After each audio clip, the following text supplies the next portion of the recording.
दोस्तों आज के इस वीडियो में आप जानेंगे कि बदलते हुए भारत के पास आज इतनी ताकत आ चुकी है कि दुनिया का कोई भी ताकतवर देश हमारे जहाज को रोकने की कोशिश भी नहीं करता। और आज की ये खबर तुर्की के लिए बहुत ज्यादा दुख भरी है, क्योंकि वही तुर्की जिसने चुपचाप पाकिस्तान की मदद की, अब तुर्की जिस देश को अपना बनाने की कोशिश में लगा हुआ, जिसका नाम है साइप्रस, वहीं पर प्रधानमंत्री मोदी का जहाज लैंड करने वाला है। और तुर्की के मुंह से आवाज तक नहीं निकल रही कि कोई एक्शन लिया जाए या फिर कोई टेक्निक अपनाई जाए जिससे इस विजिट को रोका जा सके। और प्रधानमंत्री मोदी की विजिट वैसे तो G7 समिट को लेकर के है, लेकिन यहाँ पर भारत के जहाज को लैंड कराने का मतलब और तुर्की को कई मायनों में संदेश देना है। दूसरी खबर पड़ोसी यानी पाक से है, जहाँ पर पाक ने भारत की ब्रह्मोस मिसाइल की ताकत को देखते हुए अब जर्मनी से हथियार खरीदने की तैयारी कर ली है। तीसरी खबर भारत की अर्थव्यवस्था से सामने निकल के आ रही है, जहाँ पर कई अंतर्राष्ट्रीय एजेंसीज ने भारत की GDP को लेकर के काफी अच्छे आंकड़े सामने निकाले हैं। आइए जानते हैं आज की इस वीडियो में भारत से जुड़ी हुई सारी इंपॉर्टेंट अपडेट्स।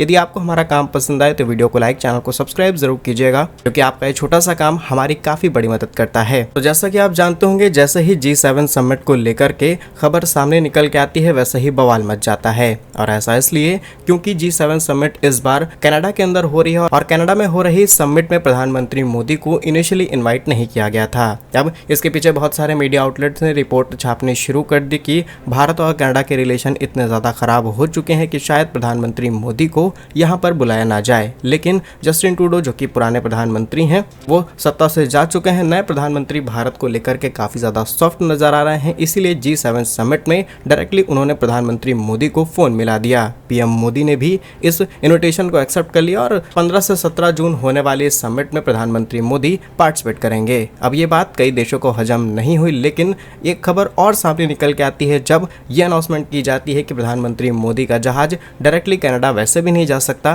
तो उसके लिए एक स्टॉप लेने की जरूरत होती है। और अक्सर ये स्टॉप्स हमें किसी न किसी यूरोपीय देश के अंदर देखने को मिलते थे। लेकिन अब इस बार जैसे ही तुर्की ने पाक की इतनी ज्यादा मदद की, तुर्की ने बहुत सारे हथियार और तमाम चीजों की सप्लाई की पाक की, तो तुर्की जैसे देशों को थोड़ा सा उन्हीं की भाषा में जवाब देना जरूरी था। और इसीलिए तुर्की के साउथ में मौजूद एक छोटा सा देश जिसका नाम है साइप्रस, जिसको तुर्की कब्जाने के लिए बहुत सारी टेक्टिक्स अपना चुका है। कई पश्चिमी देशों ने यहाँ पर एयरबेस और बहुत सारी चीजों की बनाने की कोशिश की है, और लगभग पूरी दुनिया की ही नजर इस जगह पर है। वहां पर तुर्की की भी नजर आ रहा है, और पीएम मोदी वहीं पर उतरने वाले हैं। वहां पर शायद उस देर के लिए प्रधानमंत्री रुकेंगे भी, प्रधानमंत्री मोदी का सम्मान किया जाएगा, और फिर वहां से उनकी फ्लाइट डायरेक्टली होगी कनाडा के अंदर, जिससे हम एक साथ दो देशों में विजिट कर लेंगे। तुर्की जैसे देशों को सीधा संदेश भी मिल जाएगा, और प्रधानमंत्री मोदी G7 समिट को अटेंड करते हुए भारत को अच्छे तरीके से रिप्रेजेंट कर पाएंगे। हालांकि भारत G7 ग्रुप्स का मेंबर नहीं है। एक समय था G7 की जगह G8 हुआ करता था, लेकिन रशिया को इस लिस्ट से कुछ साल पहले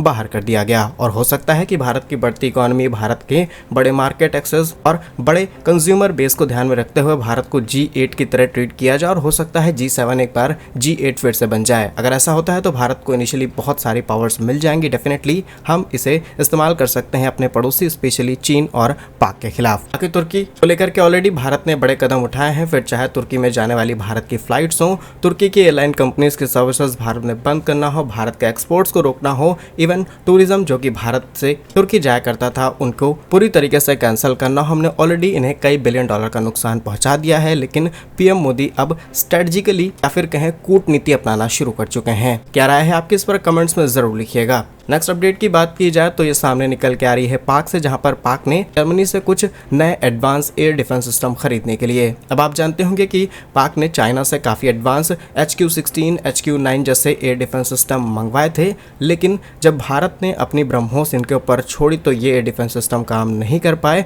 और ये एक के बाद एक पूरी तरीके से ध्वस्त होते रहे। लेकिन अब जब पाक को ये बात समझ में आ चुकी है कि हमारे पास कोई भी ऐसे एयर डिफेंस सिस्टम नहीं है, स्पेशली उन लोकेशन को सेव करने के लिए जहां से पूरे देश को ऑपरेट किया जाता है, तो डेफिनेटली ये इनके लिए बड़ा खतरा है। और अब इन्होंने जर्मनी के साथ बातचीत करनी शुरू कर दी है कुछ एडवांस ऐसे ही एयर डिफेंस सिस्टम खरीदने के लिए। और आपके मन में सवाल आ सकता है कि पाक के पास आखिर पैसा कहां है ये सब कुछ खरीदने के लिए, वो भी जर्मनी जैसे देश से एडवांस हथियार खरीदने में, तो ऑलरेडी इनकी हालत खराब हो जाएगी। तो आपको बता दें कि पाक को ऑलरेडी 3 बड़े संस्थानों से लोन मिलने का प्रोसेस शुरू हो चुका है। IMF ने 2 किस्तें किस्त रिलीज कर दी है। एडीबी यानी एशियन डेवलपमेंट बैंक भी पैसा दे रहा है और हो सकता है वर्ल्ड बैंक से भी इन्हें कुछ पैसा मिल जाए। तो पूरे पैसे का इस्तेमाल ये करेंगे नहीं, अपने डिफेंस बजट को बढ़ाने की तैयारी में, और डिफेंस बजट बढ़ाते ही ये इसे खरीदने की तरफ जरूर जाएंगे। अब ये डिपेंड करता है जर्मनी के ऊपर। जर्मनी अपने एडवांस एयर डिफेंस सिस्टम पाक को सप्लाई करता है या फिर नहीं, बिकॉज इससे जर्मनी के लिए एक दिक्कत पैदा हो सकती है।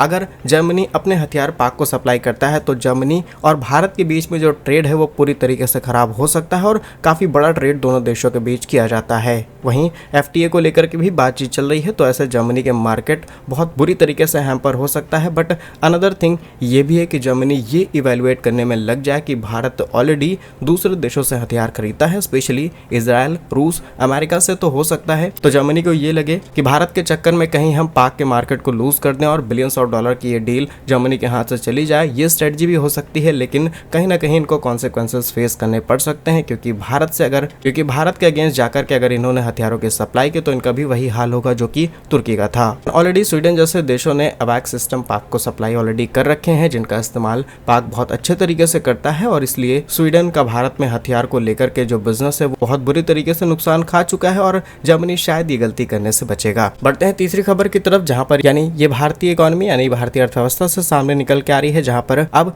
2026 का एक आंकड़ा जारी किया गया है। मंगलवार को भारत सरकार के लिए, भारत की अर्थव्यवस्था के लिए काफी बड़ी अच्छी खबर सामने निकल के आई, जिसमें global financial service company UBS ने भारत की फाइनेंशियल ईयर 2026 में रियल जीडीपी ग्रोथ का अनुमान 40 बेसिक पॉइंट की बढ़ोतरी की है और इसे 6% से बढ़ा करके 6.4% कर दिया है। चौथी तिमाही की उम्मीद है कि ग्रोथ और ज्यादा बेहतर होने वाली है और ये भारत के लिए अच्छी बात है। बीते दिनों सरकार ने जनवरी मार्च यानी चौथी तिमाही के लिए जीडीपी ग्रोथ का आंकड़ा जारी कर दिया, जो उम्मीद से बेहतर रहा और पहला आंकड़ा लगभग 6.85% था। लेकिन क्वार्टर टू क्वार्टर यहाँ पर थोड़ा सा हमें डिले देखने को मिला, जहाँ पर फाइनेंशियल ईयर 25 के क्वार्टर 3 के अंदर जीडीपी ग्रोथ रेट 6.2% थी और क्वार्टर 4 में बढ़कर के 7.4% तक पहुंच गई। अर्थव्यवस्था मजबूत प्रदर्शन दिखाता है कि देश के अंदर एग्रीकल्चर, इन्वेस्टमेंट, डिमांड, ये सारी चीजें बढ़ रही हैं, लेकिन जिस लेवल पर आज हम हैं इससे और ज्यादा एडवांस लेवल पर हमें जाने की जरूरत है,